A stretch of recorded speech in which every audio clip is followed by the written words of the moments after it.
मैं doctor Manju Bala Yadav, associate professor in chemistry, government college Kota, BSc part third का हम paper 3 पढ़ रहे हैं, जिसमें क्वांटम मैकेनिक्स चैप्टर के अंदर आज हम Bohr's model of hydrogen atom पढ़ेंगे। तो हमें बच्चों पता है कि रदरफोर्ड की जो थ्योरी थी कि सारा जो पॉजिटिव चार्ज है न्यूक्लियस में है और इलेक्ट्रॉन जो है उसके चारों तरफ चक्कर लगाता रहता है और प्लस चार्ज और माइनस चार्ज जो है बैलेंस रहता है। एटम इसलिए न्यूट्रल रहता है, उदासीन रहता है। आगे जो है नील्स बोहर ने 1913 में इसी नाभिकीय मॉडल को संशोधित एवं विस्तृत रूप में प्रस्तुत किया और उन्होंने माना कि जो इसमें प्लैंक्स की थ्योरी जो E=h/μ, इसको हम मानकर चल रहे हैं कि ऊर्जा जो है वो उसका उत्सर्जन एवं अवशोषण निरंतर क्रम में न होकर पैकेटों के रूप में होता है। अब हम बोहर्स की जो कुछ फंडामेंटल एजम्पशंस थे, क्या एजम्पशंस थे उनके? 4 एजम्पशन मेन हम पढ़ते हैं। पहला एजम्पशन, इलेक्ट्रॉन जो है नाभि के चारों ओर चक्कर लगाता रहता है और वो कौन से ऑर्बिट्स में चक्कर लगाता है? वो फिक्स होते हैं, ये नहीं कि कहीं भी वो चक्कर लगाएगा, फिक्स ऑर्बिट में चक्कर लगाता है और ऊर्जा का उसमें कोई लॉस नहीं होता, ऊर्जा उसकी कांस्टेंट रहती है, कोई ह्रास नहीं होता ऊर्जा का। दूसरा एजम्पशन था कि इलेक्ट्रॉन जो है न्यूक्लियस के चारों तरफ केवल उन कक्षों में ही चक्कर लगाएगा जहाँ की उसका जो आपका एंगुलर मोमेंटम है, कोणीय संवेग है, वो h/2π बहु समाकलन हो, इंटीग्रल मल्टीपल हो, यानी कि NVR=NH/2π, जहाँ n 1 2 3 आदि हो सकता है।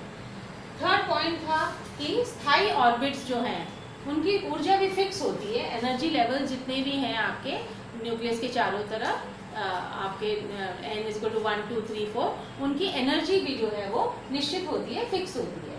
और चौथा एजम्पशन था कि एटम को जब ऊर्जा दी जाती है तो वो ग्राउंड स्टेट से ऊर्जा लेकर एक्साइटेड स्टेट में चला जाता है, पर ये जो स्टेट होती है ये अनस्टेबल होती है, अस्थायी होती है। तो वापस स्थायित्व प्राप्त करने के लिए इलेक्ट्रॉन जो है वो आपके एक्साइटेड स्टेट से वापस ग्राउंड स्टेट में आता है और कितनी एनर्जी वो वापस उत्सर्जित करेगा? जितनी उसने एब्जॉर्ब करी थी। तो यहाँ पर हम ΔE=E2 - E1 बताते हैं।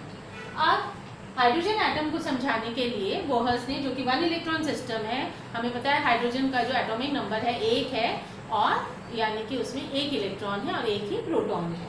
तो इसके ऊपर जो हाइड्रोजन एटम का जो न्यूक्लियस है और जो इलेक्ट्रॉन एक उसके न्यूक्लियस के चारों तरफ घूम रहा है, तो इनके ऊपर 2 फोर्सेस की हम बात करते हैं। एक तो होता है का वैद्युत आकर्षण बल, जिसको हम सेंट्रीपेटल फोर्स बोलते हैं, और दूसरा है अपकेंद्रण बल, जिसको कि हम सेंट्रीफ्यूगल फोर्स बोलते हैं। तो सेंट्रीपेटल या वैद्युत आकर्षण बल कौन सा है? जो कि न्यूक्लियस और इलेक्ट्रॉन के मध्य जो लगता है, अंदर की तरफ लगता है। और सेंट्रीफ्यूगल फोर्स कौन सा है? जो उसको बैलेंस करने के लिए बाहर की तरफ लगता है। और ये जो दोनों हैं ये ऑपोजिट डायरेक्शंस में लगते हैं और बैलेंस करते हैं, जिसकी वजह से इलेक्ट्रॉन जो है वो फिक्स ऑर्बिट में घूमता रहता है, क्योंकि दोनों फोर्सेस वो बैलेंस करते हैं। न्यूक्लियस और इलेक्ट्रॉन के बीच में 2 फोर्सेस काम करते हैं, एक तो वैद्युत आकर्षण बल और दूसरा केंद्रण बल, जो दोनों एक दूसरे को बैलेंस करते हैं, जिसकी वजह से इलेक्ट्रॉन जो है वो स्थिर ऑर्बिट में वो घूमता रहता है। तो हमारा जो सेंट्रीपेटल फोर्स है वो कितना है? kZe²/r²।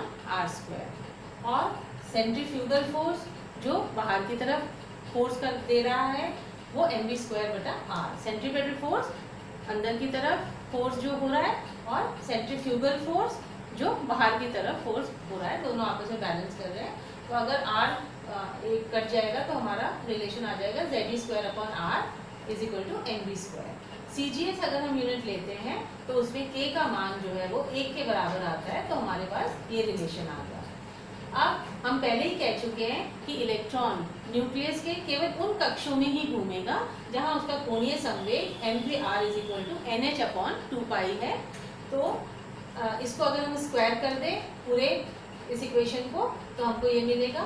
स्क्वायर करने के बाद हमने इसको 2 भागों में डिवाइड कर दिया, एक mv² कर दिया और एक mr² कर दिया, जो कि n²h²/4π² के बराबर होगा। अब हमें पता है कि Ze²/r mv² के बराबर है, तो mv² वाली जगह पे हम Ze²/r रख देंगे और mr² इज इक्वल टू ये। इससे आपके पास जो r का रिलेशन आ जाएगा, यहाँ ये r से कट जाएगा और हमारे पास टोटल r जो आ जाएगा वो n²h²/4π² Ze² m आ जाएगा। अब ये बेसिकली जो है और सारे कांस्टेंट है, ये प्लैंक्स कांस्टेंट है, पाई है, z आपका एटॉमिक नंबर है, e जो है आपका इलेक्ट्रॉनिक चार्ज है, m mass of the electron है। तो हम मान रहे हैं कि केवल हम इसमें n² और आपका z अगर हम ले लेते हैं, क्योंकि और सारे कांस्टेंट्स है और इन कांस्टेंट को हमने a0 के बराबर रख दिया। तो a0 हमारा किसके बराबर है, h² 4π² me²। आप बच्चों पता है आपको कि प्लैंक्स कांस्टेंट का मान जो है अर्ग में 6.627 × 10⁻27 अर्ग होता है, पाई का मान 3.14, इलेक्ट्रॉन का जो मास है वो 9.1 × 10⁻28 आपका ग्राम है, और ई का मान जो है अगर हम सीजीएस में लेते हैं तो 4.8 × 10⁻10 होल स्क्वायर हो गया। इसको कैलकुलेट करते हैं तो ये हमारा मान आ जाता है 0.529 × 10⁻8 सेंटीमीटर, और आपको पता है 10⁻8 सेंटीमीटर एक एंगस्ट्रॉम के बराबर होता है, तो 0.529 एंगस्ट्रॉम। अगर हम इसको पिकोमीटर में चेंज कर दें जो कि 10⁻12 होती है, तो वो आपका 52.9 पिकोमीटर हो जाता है। तो यहाँ पे जो हमारी r की वैल्यू आ गई थी, इसमें हमने a0 का वैल्यू निकाल लिया, वो 0.529 एंगस्ट्रॉम आ गई, और साथ में आपका n² z है। अब इस इक्वेशन में अगर हम n यानी कि हम फर्स्ट ऑर्बिट मान रहे हैं, केवल फर्स्ट ऑर्बिट में इलेक्ट्रॉन है, n का मान 1 है और z का मान भी यानी कि एटॉमिक नंबर 1 है उसका, तो आपका जो r का मान हो जाएगा 0.529 एंगस्ट्रॉम। यानी कि r जो है वो डायरेक्टली प्रोपोर्शनल टू किसके है, n² है। जैसे जैसे n का मान बढ़ेगा वैसे वैसे त्रिज्या आपकी रेडियस जो है वो बढ़ती जाएगी। जैसा कि हम देखते हैं कि हमारे पास इलेक्ट्रॉन, ये हमारा न्यूक्लियस है, इलेक्ट्रॉन हमारा डिफरेंट ऑर्बिट्स में घूम रहा है, तो जैसे जैसे त्रिज्या जो है बढ़ती जाएगी वैसे वैसे जैसे जैसे n बढ़ता जाएगा वैसे वैसे त्रिज्या भी बढ़ती जाएगी। इलेक्ट्रॉन का अगर हम वेग देखें, जिस स्पीड से इलेक्ट्रॉन जो है वो घूम रहे हैं न्यूक्लियस के चारों तरफ, तो वो 2πe² h × z/n, यानी कि z के डायरेक्टली प्रोपोर्शनल है और n के इनवर्सली प्रोपोर्शनल है। n का मान जैसे जैसे बढ़ेगा वैसे वैसे वेग जो है वो कम होता जाएगा। अब अगर हम एनर्जी की बात करें कि ऑर्बिट में जो इलेक्ट्रॉन घूम रहा है उसकी टोटल ऊर्जा क्या है, तो वो स्थिति ऊर्जा प्लस गतिज ऊर्जा जो कि -Ze²/r + ½ mv² के बराबर है। अब बच्चों r का मान जो है हम त्रिज्या का मान यहाँ कैलकुलेट कर चुके हैं, अगर हम इसका मान ये रख दें और v का मान हमारा हमने ये कैलकुलेट किया है, तो इन दोनों को अगर हम सब्स्टिट्यूट कर दें और इसका मैथमेटिकल जो है हम इसको सॉल्व करें, तो हमारे पास ये इक्वेशन आ जाती है -2π² me4z² n²h²। तो -1/n² हम बाहर निकाल लेते हैं और सारी चीज़ें जो हैं हमारी ये अलग हमने कर दी, यानी कि एनर्जी जो है वो किसके इनवर्सली प्रोपोर्शनल है, n² के। अब ये मान नेगेटिव का क्या मतलब है, E हम कह रहे हैं कि -1/n² के बराबर है, तो नेगेटिव मान जो है वो दर्शा रहा है कि जो न्यूक्लियस है वो इलेक्ट्रॉन को अपनी तरफ अट्रैक्ट कर रहा है, इसलिए उसका मान हम माइनस लिख रहे हैं। अगर हम इतना मान ऊर्जा का इलेक्ट्रॉन को दे देंगे तो वो जो है इलेक्ट्रॉन जो है वो 0 एनर्जी लेवल पर चला जाएगा, जो कि मैक्सिमम एनर्जी लेवल है वहाँ पर चला जाएगा। अब यहाँ पर जो है n का मान अगर हम इन्फिनिटी ले लें तो 1/∞ 0 होता है, तो एनर्जी की मैक्सिमम वैल्यू क्या हो गई, 0 हो गई। यानी कि 0 एनर्जी का क्या मतलब है कि इलेक्ट्रॉन जो है वो न्यूक्लियस से अब बंधा हुआ नहीं है, वो निकल गया। बोहर की थ्योरी के अनुसार डेल E n2 - En1, यानी कि पहले इलेक्ट्रॉन जो है ऊर्जा का अवशोषण करता है, ग्राउंड स्टेट से एक्साइटेड स्टेट में जाता है और स्थायित्व के लिए वापस एक्साइटेड स्टेट से ग्राउंड स्टेट में आता है और ऊर्जा का उत्सर्जन करता है। तो ये हमारा डेल E का मान आता है। इसको हमने निकाला तो हमारा 2π² me4z² h² 1/n1² - 1/n2² आया। अब इसमें अगर हम z का मान, क्योंकि हमारा हाइड्रोजन का एटॉमिक नंबर 1 है तो हम 1 रखेंगे, तो हमारा मान एनर्जी का ये हो जाएगा। अब बच्चों अभी तो हमने एनर्जी को सीधा हम डेल E से दिखा रहे हैं, पर हम वास्तविकता में इस ऊर्जा को हम किस रूप में दिखाते हैं? वेव संख्या के रूप में, तरंग संख्या के रूप में। और तरंग संख्या क्या होती है? कितनी साइकिल्स पर यूनिट डिस्टेंस में है। अगर 1 मीटर में है तो 1 मीटर में दूरी में आपके पास कितनी वो साइकिल्स हैं वेव की, और अगर 1 सेंटीमीटर ले रहे हैं तो 1 सेंटीमीटर में कितनी वेव संख्या है, तो उस हिसाब से हम इसको कैलकुलेट करते हैं। और इसका फॉर्मूला हम किससे लाते हैं? हमारे पास E=hν, प्लैंक्स की जो इक्वेशन है। आप हमको पता है c=न्यू लैम्डा है, जो कि वेलोसिटी ऑफ लाइट है, न्यू आपकी आवृत्ति है, लैम्डा आपका वेवलेंथ है। तो इससे न्यू का मान क्या हो गया? c/लैम्डा। अब 1/लैम्डा जो है वो वेव नंबर है या तरंग संख्या है। तो हम इस हमारा जो रिलेशन बन गया वो क्या बन गया? hc और 1/लैम्डा न्यू बार। तो हमारा E/hc बराबर न्यू बार हो गया, जो कि वेव नंबर है या तरंग संख्या है। तो अगर हमको अब तरंग संख्या निकालनी है तो हम जो हमारा डेली का फॉर्मूला था अपॉन hc, इससे हम निकाल सकते हैं। तो हमारा नीचे जो आ जाएगा वो ch से मल्टीप्लाई और हो जाएगा, यानी कि ch³ आ जाएगा, और हमारे पास ये रिलेशन आ जाता है। अब अगर हम ये सारे कांस्टेंट्स को एक साथ ले लें, 2π² me4 ch³, ये सारे कांस्टेंट हैं जिनको हमने राइडबर्ग कांस्टेंट, हाइड्रोजन के लिए इसको RH मान लिया, राइडबर्ग कांस्टेंट, और अंदर ये आपका जो है एनर्जी लेवल्स। तो इसका जो मान आया ये 109737 सेंटीमीटर इनवर्स, और ये तो आपका जो है थ्योरेटिकल मान है, और जो आपका प्रायोगिक मान आया वो 109678। तो ये काफी इससे मेल खा रहा था। अब अगर हम इस डायग्राम को देखें तो हमें इसमें समझ में आता है कि ये जो हम बता रहे हैं कि वेव नंबर = इससे हम कैलकुलेट करते हैं। तो यहाँ पे बच्चों हम देख रहे हैं कि आपका ये फर्स्ट शेल है, ये सेकंड शेल है, थर्ड, फोर्थ और फिफ्थ शेल है। तो हम सबसे पहले बताते हैं लाइमन सीरीज को। लाइमन सीरीज में हम n1 को क्या रख लेंगे? 1 रख लेंगे, और n2 को क्या रख लेंगे? 2, 3, 4। जैसे कि इसमें बताया है कि हमने फर्स्ट जो हमारा n1 है वो तो 1 है, और जो हमारा n2 है वो क्या हो सकता है? 2, 3, 4। तो ये तो 1 to 2 है, ये आपकी 1 to ये 1 से आपका 2 हो गया, फिर ये 1 से आपका 3 हो गया, ये 1 से 4 हो गया, 1 से 5 हो गया, जो कि हम इसमें बता रहे हैं कि हमारा इस प्रकार से होता है।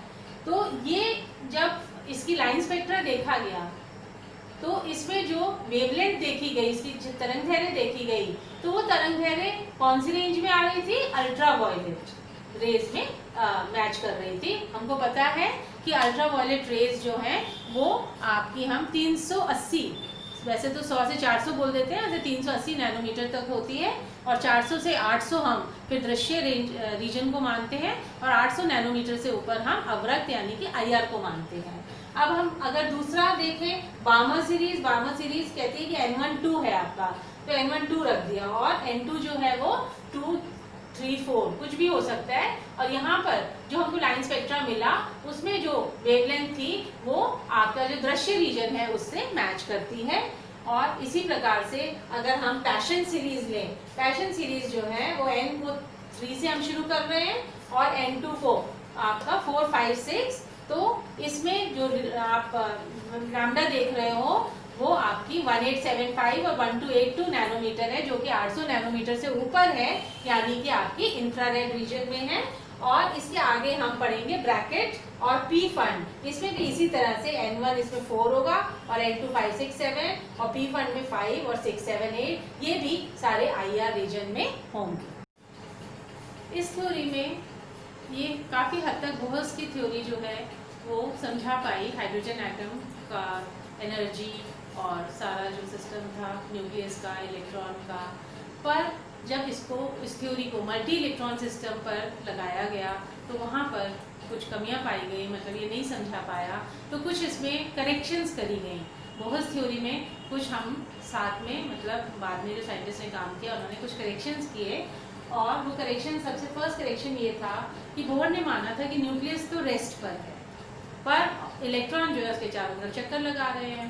पर ये तभी संभव होगा जब जो न्यूक्लियस के अंदर, जहाँ पर हम कह रहे हैं सारा धनावेश है, प्रोटॉन का मास है जहाँ पर, वो उसका मान जो है वो इलेक्ट्रॉन के कंपैरिजन में इनफाइनाइट होना चाहिए, मतलब बहुत ज़्यादा उसका जो है सारा जो मास है वो न्यूक्लियस के अंदर ही होना चाहिए, पर हमें पता है कि प्रोटॉन का जो मास है वो इलेक्ट्रॉन के कंपैरिजन में 1836 टाइम्स है। यानी कि ऐसा नहीं है कि न्यूक्लियस के अंदर जो मास है वो इनफाइनाइट मास है, वो फाइनाइट मास है, उसका मान जो है वो फाइनाइट है। तो अगर उसका मान इनफाइनाइट ना होकर फाइनाइट होगा तो वहां पर हमको m हम नहीं ले सकते, एटम का जो मास है उसकी जगह हम उसको रिड्यूस्ड मास लेंगे, और रिड्यूस्ड मास जो है वो किसके बराबर होगा, mass of proton into mass of electron upon mass of proton plus mass of electron. तो अगर हमारी जो ऊर्जा का हमने वो देखा था, फॉर्मूला देखा था कैलकुलेशन का, उसमें अगर हम m की जगह रिड्यूस्ड मास रख दें और रिड्यूस्ड मास का मान हम mp me upon mp plus me रख दें तो हमको ये सूत्र मिलता है।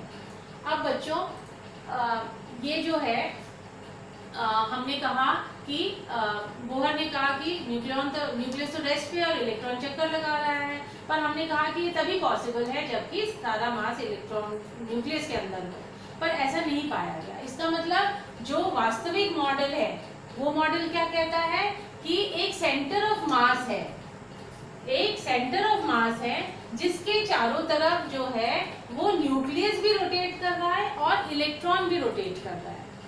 ऐसा नहीं है कि न्यूक्लियस तो रेस्ट पे है और केवल इलेक्ट्रॉन चक्कर लगा रहा है, ये दोनों ही एक एक्सिस पर चक्कर लगा रहे हैं जिसको हम सेंटर ऑफ मास बोलते हैं।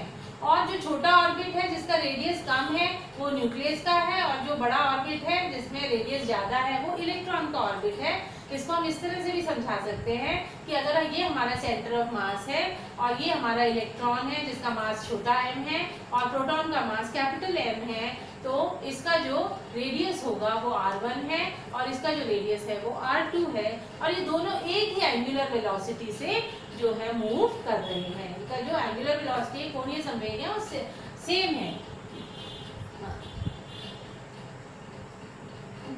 कोणीय एंगुलर वेलोसिटीज जो है वो सेम है। अब अगर हम पढ़ें कि आयनन विभव क्या है, तो हमें पता है कि हम कोई भी जब एटम को उसको आयोनाइज्ड फॉर्म में कर देते हैं, जैसे H को अगर हमें H प्लस फॉर्म में करना है, यानी कि हम एक इलेक्ट्रॉन निकाल रहे हैं, तो हम कहते हैं कि ऊर्जा की वह मात्रा जो ग्राउंड स्टेट से इलेक्ट्रॉन को कहाँ ले जाए, इनफाइनाइट दूरी तक ले जाए, यानी कि H को हम H प्लस बना रहे हैं, तो उस ऊर्जा को हम आयनन विभव या आयोनाइजेशन पोटेंशियल बोलते हैं। तो अगर हम इस सूत्र के अंदर N1 को 1 मान लें और हम इलेक्ट्रॉन को इनफाइनाइट दूरी पर ले जा रहे हैं तो N2 को इनफाइनाइट मान लें, तो डेली का मान जो आ जाता है वो 21.81 इंटू 10⁻⁹ जूल्स आ जाएगा। और अगर हम उसको इलेक्ट्रॉन वोल्ट में कन्वर्ट कर दें तो हमें पता है 1 electron volt is equal to 1.6 into 10⁻⁹ joules, तो आपका जो मान आ जाता है वो 13.61 eV आ जाता है। और जो प्रायोगिक मान कैलकुलेट किया वो 13.58 था, यानी कि जो है ऊर्जा का मान एक इलेक्ट्रॉन को ग्राउंड स्टेट से इनफाइनाइट दूरी तक ले जाने के लिए जो ऊर्जा का मान है वो 13.61 eV है। अब बच्चों इस थ्योरी की जो डिफेक्ट्स देखे गए कि वे इस थ्योरी में क्या कमियां रही, तो वो कमी सबसे बड़ी क्या रही कि है केवल हाइड्रोजन एटम या जो सिंगली आयनाइज थे यानी कि He+, लिथियम +2 उनको तो समझा पाया, पर जहाँ मल्टी इलेक्ट्रॉन सिस्टम था वहाँ पर वो फेल हो गया, वो अच्छे से उसको एक्सप्लेन नहीं कर पाया। दूसरी जो कमी देखी गई वो क्या थी, जब हमने कहा कि इलेक्ट्रॉन ग्राउंड स्टेट से अपर स्टेट में जा रहा है, वापस वो उत्सर्जित कर रहा है ऊर्जा को, तो जो हमको स्पेक्ट्रा मिला वो हमने लाइन स्पेक्ट्रा बोला, पर वास्तव में बाद में जब हमने उसको हाई रिजॉल्विंग स्पेक्ट्रोस्कोप से देखा तो वो सिंगल लाइंस नहीं थी बल्कि वो ग्रुप ऑफ लाइंस थी। तो ये बोहर्स जो है नहीं समझा पाए। तीसरा जो डिफेक्ट आया वो था कि अगर हम इसको चुंबकीय क्षेत्र में लाइंस को डालते हैं यानी कि जीमैन इफेक्ट, और अगर हम इसको विद्युत क्षेत्र में डालते हैं यानी कि स्टार्क इफेक्ट, तो ये भी बोहर जो है नहीं समझा पाए। अब लास्ट जो इसकी डिफेक्ट थी उसको हम इसका जो एक एजम्पशन था कि इलेक्ट्रॉन जो है केवल उन ऑर्बिट में घूमेगा जहां उसका कोणीय संवेग NH/2π है, तो वहां पर ये कमी पाई गई कि कुछ इलेक्ट्रॉन के लिए संवेग जो है कोणीय संवेग वह 0 भी होता है। ये बोहर्स जो है नहीं समझा पाए।